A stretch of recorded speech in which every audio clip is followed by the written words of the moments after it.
Hello guys, আমরা মোমোইনে এসেছি। অনেক সুন্দর ভিউ, ব্যাকগ্রাউন্ড সবুজ। এটাতে আপনারা দেখতে পাচ্ছেন মোমোইন হোটেল। লেকের পাশে আমরা হাঁটছি, লেকের পাশে অনেক ভিউ, সুন্দর ভিউ। আপনাদেরকে একটু জুম করে দেখাই, দেখতে পাচ্ছেন। এখানে আপনার স্পিড বোট রয়েছে, অনেক কিছু। আপনারা এখান থেকে স্পিড বোটে উঠতে পারবেন।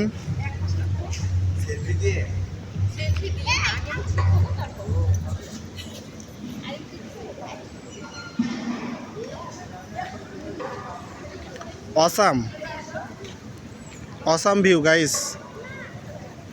অনেক সুন্দর ভিউ। এখানে স্পিড বোট রয়েছে, আপনারা এখানে উঠতে পারবেন। মোমোইন, এখানে অনেক সুন্দর ফ্লাওয়ার্স রয়েছে, আপনারা আসবেন। অস্থির ভিউ গাইস। এখানে অনেক রাইড রয়েছে, আপনারা এখানে এসে রাইড করতে পারবেন।